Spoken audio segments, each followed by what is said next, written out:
Chers amis stoïciens et stoïciennes, je vous adresse mes salutations empreintes de gratitude pour votre présence et votre engagement envers la philosophie stoïcienne. Votre dévouement à cultiver la sagesse et la maîtrise de soi dans un monde en constante évolution est une source d'inspiration pour nous tous. Avant d'entrer dans le vif du sujet, je tiens à exprimer ma reconnaissance pour la manière dont chacun d'entre vous incarne les principes de la sagesse stoïcienne au quotidien. Votre engagement envers la vertu, votre persévérance dans l'adversité et votre volonté de vivre en accord avec la raison sont des exemples lumineux dans notre recherche commune de sagesse et de tranquillité intérieure. Bonjour à tous, bienvenue sur Inspiration illimitée, la chaîne où nous explorons ensemble les richesses du stoïcisme. Nous sommes ravis de vous inviter à soutenir et à faire partie de notre communauté de manière plus engagée à travers nos formules d'abonnement exclusives. En choisissant soutenir la communauté, vous aidez à soutenir la chaîne et la communauté stoïque. C'est un excellent moyen de montrer votre soutien et d'encourager la diffusion de la philosophie stoïque. Avec Devenir stoïque, plongez plus profondément dans le stoïcisme. Ce niveau vous donne accès à des contenus exclusifs tels que des vidéos spéciales, des podcasts et des articles approfondis. Et pour ceux qui souhaitent d'embrasser pleinement cette philosophie, il y a Stoïque Ultime. Non seulement vous aurez accès à tous les avantages des niveaux précédents, mais vous recevrez également gratuitement tous nos livres à chaque publication. En devenant membre d'Inspiration illimitée, vous ne contribuez pas seulement à notre chaîne, mais vous vous engagez dans votre développement personnel. Rejoignez-nous et approfondissez votre compréhension et pratique du stoïcisme. Merci de nous avoir suivis. N'oubliez pas de vous abonner et d'activer les notifications pour rester connecté avec la communauté Inspiration illimitée. Ensemble, avançons vers une vie plus résiliente et épanouie grâce au stoïcisme. Maintenant, permettez-moi d'aborder le but central de notre discussion, en partageant des réflexions et des idées autour de la pratique de la philosophie stoïcienne dans nos vies modernes. La clarté de la pensée est essentielle pour la prise de décision judicieuse et la compréhension profonde. Voici quelques principes pour affiner vos processus de pensée. Définir les termes. Définir les termes est tellement crucial car cela établit un cadre de référence commun pour la communication. Imaginons une conversation sur la richesse. Pour certains, cela se réfère uniquement à l'abondance monétaire, tandis que pour d'autres, la richesse englobe des aspects émotionnels, sociaux ou spirituels. En clarifiant ces définitions dès le départ, les discussions deviennent plus constructives, évitant les malentendus et les interprétations erronées qui pourraient surgir si chacun avait une vision différente du terme utilisé. Cela va au-delà des simples mots. Lorsque nous définissons clairement les termes, nous clarifions nos propres pensées. Par exemple, si je définis succès pour moi comme la satisfaction personnelle plutôt que la reconnaissance publique, cela orientera mes décisions et mes actions d'une manière qui correspond à ma propre définition. Cela peut également conduire à une meilleure autocompréhension et une conscience accrue de nos valeurs et objectifs personnels. De plus, dans le contexte professionnel, la définition claire des termes est essentielle pour élaborer des stratégies, établir des objectifs clairs et aligner les équipes sur une vision commune. Lorsque tous les membres d'une équipe comprennent de la même manière des termes tels que succès, priorité ou stratégie, ils sont plus enclins à travailler efficacement ensemble vers des objectifs communs. Éviter les généralisations hâtives. Éviter les généralisations hâtives est un principe crucial pour une pensée claire. Souvent, notre esprit a tendance à tirer des conclusions rapides basées sur des exemples limités ou des expériences personnelles restreintes. Par exemple, si une personne a eu quelques mauvaises expériences avec des individus d'une certaine profession, Généraliser en disant que tous les professionnels de ce domaine sont similaires serait une généralisation hâtive. Cela devient encore plus complexe dans un monde où les médias sociaux et les informations rapides peuvent favoriser des jugements impulsifs. Les généralisations peuvent mener à des stéréotypes nuisibles, affectant les interactions sociales, les décisions politiques, voire les choix de carrière. En prenant le temps de considérer un éventail plus large d'informations et en évitant de tirer des conclusions hâtives, on ouvre la voie à une pensée plus nuancée et éclairée. Cela demande souvent une certaine patience et une ouverture d'esprit pour explorer différentes perspectives avant de parvenir à des conclusions plus justes. Reconnaître les biais cognitifs. Reconnaître les biais cognitifs est essentiel pour parfaire la clarté de la pensée. Nos esprits sont sujets à divers biais, des raccourcis mentaux qui peuvent altérer notre jugement. Par exemple, la confirmation cognitive nous pousse à rechercher des informations qui confirment nos croyances existantes, négligeant souvent celles qui pourraient les contredire. De même, la dissonance cognitive nous pousse à ignorer des informations contraires à nos convictions afin de réduire la tension mentale. En étant conscients de ces biais, nous pouvons mieux évaluer nos propres pensées et prendre des décisions plus éclairées. Cela implique d'adopter une approche plus critique envers nos propres idées, d'être ouvert à remettre en question nos croyances et d'accepter que nos perspectives puissent être influencées par des facteurs inconscients. En reconnaissant et en gérant ces biais, on peut tendre vers une pensée plus rationnelle et objective. Considérer les corrélations et les causalités. Discerner entre les corrélations et les causalités est une pierre angulaire de la pensée claire. Souvent, on observe des phénomènes corrélés, mais établir un lien de cause à effet nécessite une analyse approfondie. Par exemple, prendre l'exemple classique des ventes de crème glacée et du nombre de noyades qui sont corrélées en été. Cela ne signifie pas que manger de la crème glacée cause les noyades, mais plutôt que ces deux phénomènes augmentent en même temps en raison de la chaleur estivale.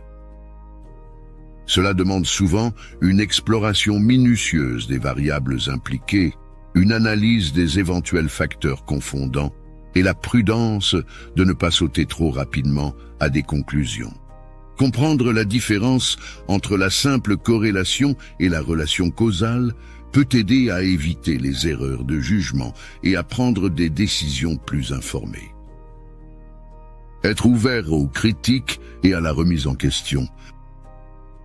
Être ouvert aux critiques et à la remise en question est un pilier fondamental pour affiner sa pensée. Lorsque nous nous enfermons dans nos propres idées sans accepter de regard extérieur, nous limitons notre capacité à élargir nos perspectives. Être réceptif à la critique constructive, aux différentes opinions et remettre en question nos propres convictions est essentiel pour une croissance intellectuelle et émotionnelle. Cela requiert une certaine humilité intellectuelle, une disposition à admettre que nos idées peuvent être incomplètes ou erronées. En acceptant cette vulnérabilité, nous ouvrons la voie à une pensée plus flexible, capable de s'adapter à de nouvelles informations et de s'améliorer au fil du temps. Cette capacité à remettre en question ses propres idées, à les confronter à des opinions divergentes, favorise une pensée plus nuancée, plus robuste et plus ouverte à l'apprentissage continu. Penser de manière systématique. Penser de manière systématique implique d'adopter une approche méthodique pour résoudre les problèmes ou analyser les situations. En groupe, cela signifie que chaque membre participe à l'élaboration d'une méthodologie structurée pour aborder les défis. Par exemple, en utilisant des méthodes telles que le brainstorming pour générer des idées, suivies par une étape de tri et d'organisation pour structurer ces idées en catégories ou priorités. Chaque personne dans le groupe peut apporter des compétences spécifiques ou des perspectives uniques pour compléter le processus systématique. Certains peuvent exceller dans l'analyse critique, d'autres dans la génération d'idées créatives. En combinant ces forces, le groupe peut créer un processus systématique plus complet et équilibré.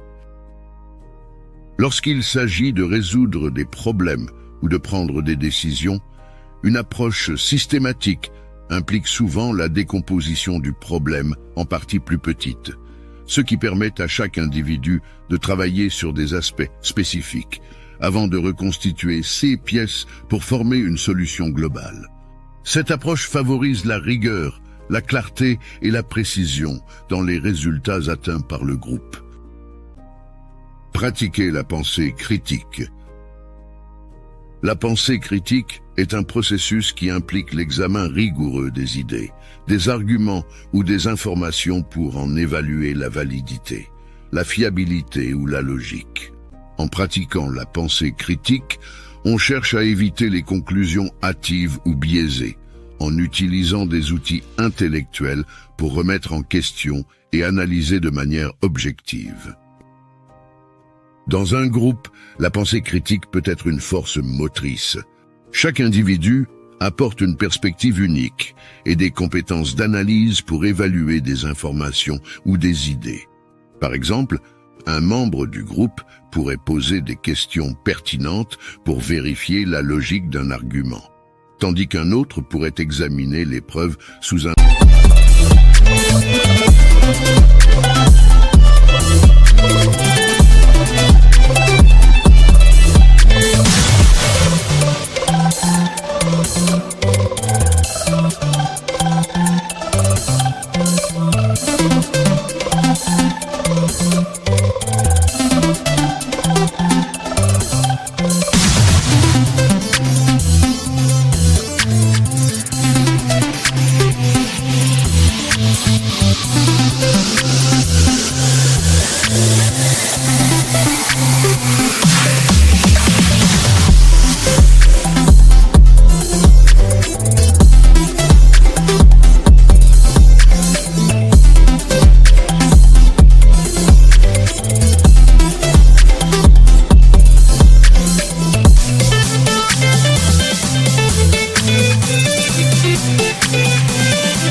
pour éviter les biais cognitifs.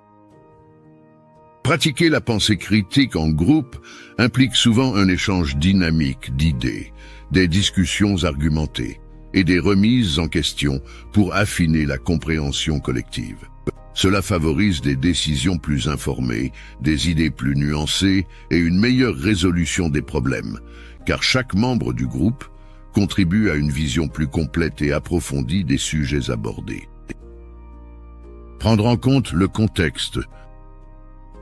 Prendre en compte le contexte dans le processus de réflexion implique la reconnaissance que les circonstances, l'environnement et les conditions entourant un événement ou une idée peuvent jouer un rôle crucial dans la compréhension globale. En groupe, cela signifie que chaque individu considère les nuances et les variables extérieures qui pourraient impacter la situation discutée. Chaque membre apporte sa propre expertise et ses expériences et son bagage culturel, ce qui contribue à élargir la perspective et à fournir un aperçu plus holistique. Par exemple, lors de l'évaluation d'une stratégie commerciale, un membre peut apporter des informations sur le contexte économique actuel, un autre sur les tendances culturelles et un troisième sur les aspects technologiques pertinents. La prise en compte du contexte dans une approche de groupe amène à considérer les facteurs externes qui pourraient influencer une décision ou une analyse. Cela favorise une meilleure prise de décision en tenant compte des conditions spécifiques dans lesquelles les actions seront entreprises. En intégrant diverses perspectives contextuelles, le groupe peut prendre des décisions plus éclairées et adaptées à la réalité dans laquelle elles seront mises en œuvre. Évaluer les sources d'information. Évaluer les sources d'information est fondamental dans un processus de pensée claire et critique. En groupe, cela implique la collaboration pour examiner la crédibilité et la fiabilité des différentes sources utilisées. Chaque membre peut apporter sa propre expertise pour évaluer ces sources. Certains pourraient avoir des compétences spécifiques dans la vérification des faits, tandis que d'autres pourraient avoir une connaissance approfondie d'une source particulière. En combinant ces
compétences, le groupe peut établir des critères pour juger de la validité des informations utilisées. Par exemple, dans un contexte professionnel, un membre pourrait avoir une connaissance approfondie des données financières, un autre de l'analyse des tendances du marché et un autre de la légitimité des sources d'information. Cette approche collective d'évaluation des sources d'information aide à réduire les biais individuels et favorise une approche plus objective. En examinant de manière critique la provenance, la qualité et la pertinence des informations, le groupe peut s'assurer de travailler avec des données fiables, renforçant ainsi la qualité de la réflexion et des décisions prises en se basant sur ces informations. Pratiquer la résolution de problèmes. La résolution de problèmes, lorsqu'elle est pratiquée en groupe, implique une approche collaborative pour analyser, identifier et trouver des solutions à des défis complexes. Chaque membre apporte sa propre expertise, ses perspectives et ses compétences pour aborder les différents aspects du problème. Par exemple, certains membres pourraient exceller dans l'analyse des causes racines, d'autres dans la génération d'idées créatives pour les solutions, et d'autres encore dans la mise en œuvre pratique. En travaillant en groupe, il est possible de disposer d'un plus large éventail de compétences, de connaissances et d'expériences pour examiner le problème sous des angles multiples. Cela permet d'envisager des solutions innovantes et complètes. La réflexion collective peut encourager un processus itératif de révision, où les solutions sont proposées, évaluées, puis retravaillées en fonction des commentaires et des connaissances partagées. Cette approche permet d'identifier les meilleures solutions en intégrant les différentes perspectives offertes par les membres du groupe. Ce processus de résolution de problèmes favorise la créativité, la précision et la mise en œuvre efficace des solutions. En pratiquant ces principes, vous pouvez affiner votre capacité à penser de manière claire et rationnelle, ce qui peut conduire à des prises de décision plus informées et une meilleure compréhension du monde qui vous entoure. Chers amis stoïciens et stoïciennes, je vous remercie infiniment d'avoir consacré votre temps à cette réflexion sur la philosophie stoïcienne. Si vous avez trouvé ces idées utiles, je vous invite à vous abonner à notre chaîne pour plus de contenu inspirant sur la sagesse stoïcienne. N'oubliez pas d'activer la cloche pour recevoir des notifications à chaque nouvelle publication. Votre soutien et votre partage de cette vidéo seront une contribution précieuse pour propager la sagesse stoïcienne à un plus large public. Que la sagesse et la paix intérieure issues de la philosophie stoïcienne continuent à guider nos vies dans un monde en perpétuel changement. Merci encore pour votre présence et votre engagement envers la sagesse stoïcienne.